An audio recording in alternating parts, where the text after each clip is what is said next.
you find time blocking is too rigid? Like, it doesn't suit your flexible schedule. It doesn't considerate your energy fluctuations and your feelings throughout the day. I felt the same way when I first tried time blocking. I would feel bad when I didn't stick to my every single block in my schedule. And as a Cancer, a very emotional creature, sometimes would let my mood guide my days. So I struggle with it, but I also saw the benefits of time blocking, so I adjust it so that it can fit my flexible schedule and also considerate about my mood and my feelings. So in this video, I'm going to introduce you my flexible time blocking method. I will walk you through the step-by-step process and also what to look out for so that it will work for you too. Study shows that time blocking boosts productivity and also help people to get much more things done. But here's the thing, most people doesn't use time blocking because they think it is too rigid. It doesn't fit their lifestyle, especially for people that are self-employed, freelancers, or just someone that with unpredictable schedule. But that could be true if you are using the traditional time blocking method, because the typical approach of time blocking asks you to plan every single hour of your day as if your life is going to be that smooth, as if nothing is going to throwing off. But that's not how reality works. Schedule shifts, your energy levels may change, and your mood may change. Also, some tasks just take longer than expected. This is why I had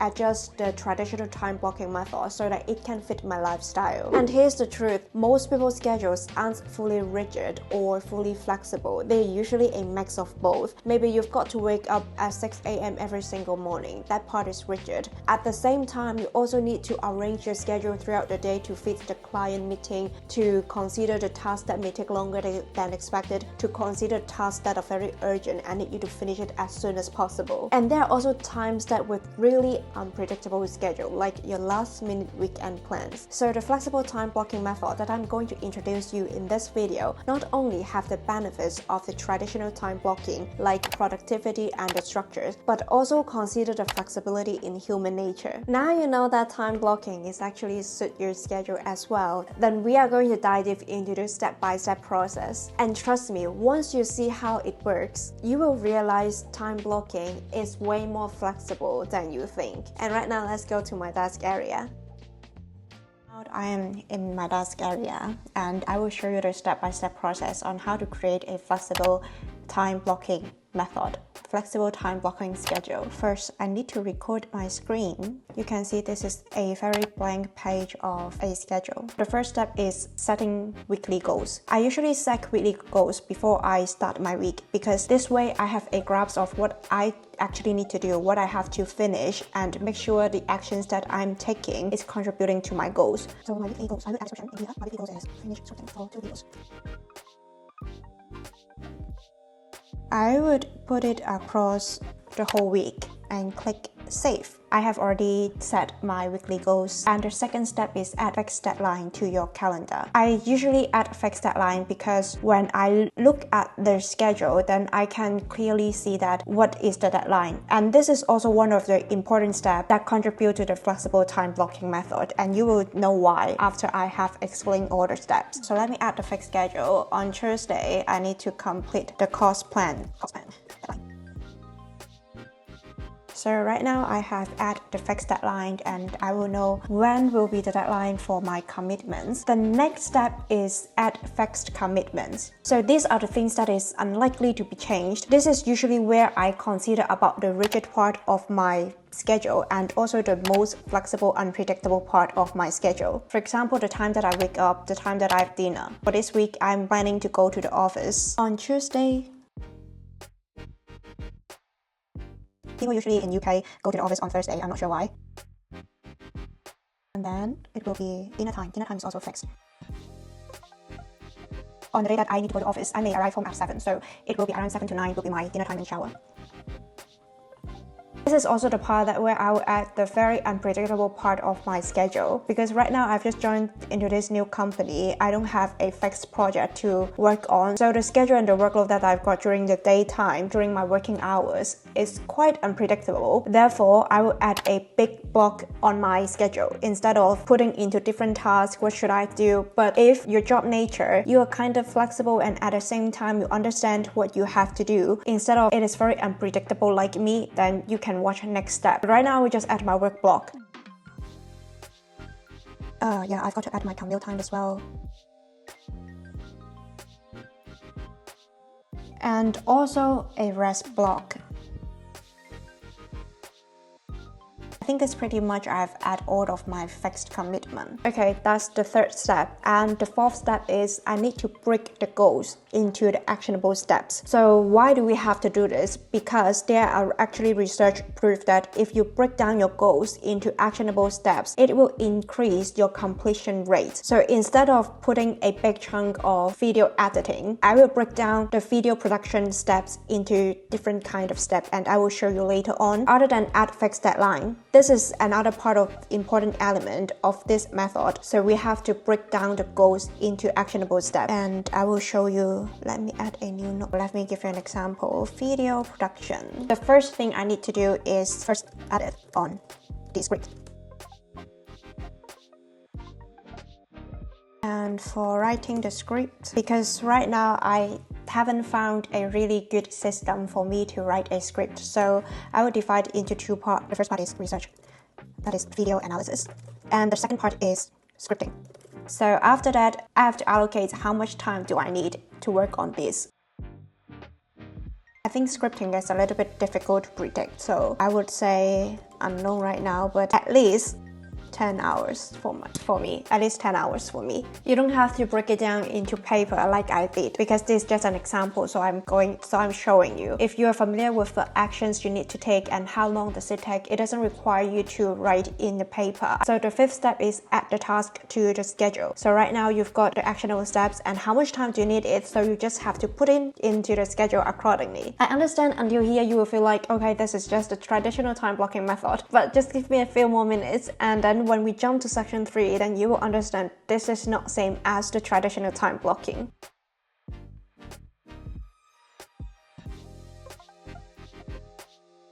So for video analysis part, I think I will just use my commute time to do it, because I have to better use my commute time. It is 1.5 hours long. So I will put video analysis here, 1.5 hours plus 1.5 hours, then it is 3 hour video analysis. Save. Okay, let me check my weekly goals. Sometimes I will just click going back to the weekly goals and see if I have scheduled everything. I need 10 hours of scripting, right? I will put it on Saturday and Sunday.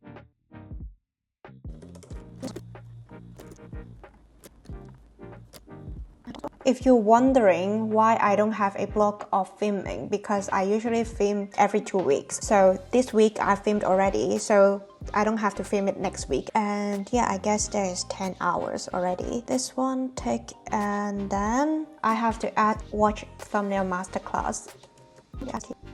Everything has been put into my schedule. Now come to the most important section, and this is how I turn my schedule into a magical, flexible time blocking schedule. So the first thing is the magical block. I'm going to unwrap why we have to add the fixed deadline and why do we have to break goals into actionable steps, which is very different from the traditional time blocking. The problem with the traditional time blocking is if you simply follow the schedule, then you will achieve your goals. But what if there is something unexpected come up? What if a task takes longer than expected? What if you're just not in the mood to do it? So how do you adjust it without throwing off your plan? Another issue about traditional time blocking method is people usually just time block a big fake task without breaking them into a small actionable step, like I've done in step 4. But a single task like video productions actually involve a lot of steps that I've shown you in step 4. Some days you just don't have the right energy, right environment, and focus to do a particular task. That's why it is very important to break down the big step into a smaller step. Instead of forcing yourself to do something that you don't want when you're not in the right headspace, you can choose a step that aligns with your energy at that moment. And here's the most important part. By setting deadlines and breaking into small actionable steps and put it into the schedule, you don't need to complete every step at a fixed time. You just need to do it before the deadline. So this gives you the freedom to swap the task without derailing your entire plan. And I will give you an example on how this magic works. These are the magical block, that is the flexible magical block. For example, if I'm not in the mood of editing video, then what can I do? I can just swap it. For example, put the scripting in here. Because my upload time is on Sunday, so I just have to finish the upload action.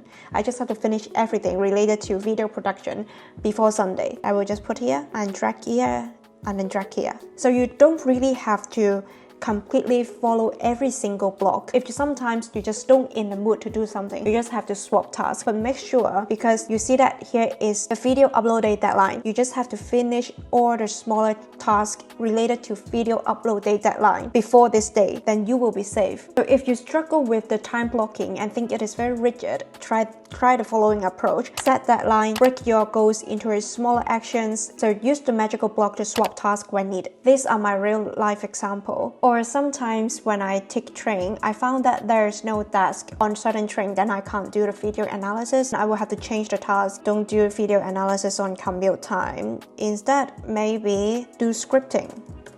And then I will change this one to video analysis. You can change it just like that. This has completely changed my perspective in time blocking, and it has increased my completion rate for the tasks that I have to do. The second thing is you have to be aware of it is just a psychological effect. If you believe that time blocking is rigid, then it is rigid. Most people feel guilty when they don't follow their schedule exactly. For example, your 30 minutes lunch break becomes an hour. I used to feel that too. I feel like I have failed in some way, but here's the thing, time blocking is a guidance, it is not a prison. There are days that I don't follow my schedule at all. As long as I have completed the tasks that I've scheduled for myself on that day, then that's fine. Because the most important thing is you just have to do that task instead of you have to do it at that time. One of my previous boss once told me, I don't care when you do your task as long as it is done before the deadline. And this has changed my perspective on how I do things in life. Sometimes I prefer working on my YouTube channel during the daytime, and then I work on my work tasks during evening, because all the tasks are within my schedule. It doesn't matter what time I finish it. It just matter have I finished it before the deadline. Of course, not every jobs allow you to do that, but the lesson is universal, and I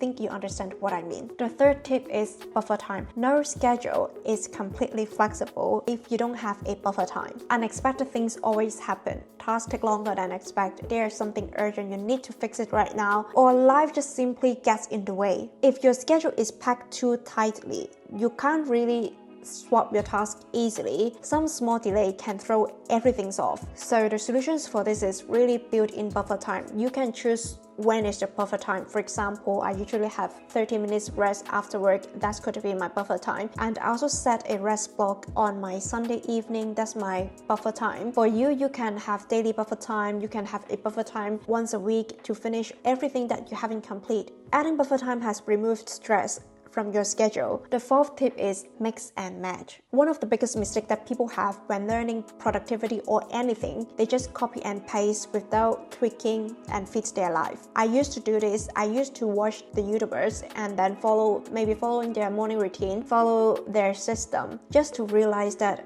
I don't have the same exact lifestyle as they are. Many of them are entrepreneurs, self-employed, that have own control of their time, that outsource things, or have full flexibility. That's why the system works for them. But what about those with a full-time job and have a side hustle like me? Their system will never work in my life because we just have different lifestyle. This is why mix and match is very important. Instead of blindly following one approach, take the parts that work for you and then tweak it for yourself. Customize them and make them fit your life schedule. So if you are looking for realistic and practical productivity tips for people with a full-time job, remember to subscribe to my channel. I don't just share generic tips. I tweak the strategies and make sure they are doable for real people like you and me. And that's the end of the videos. Thank you so much to watch till the end, and I hope to see you in the next video. Bye!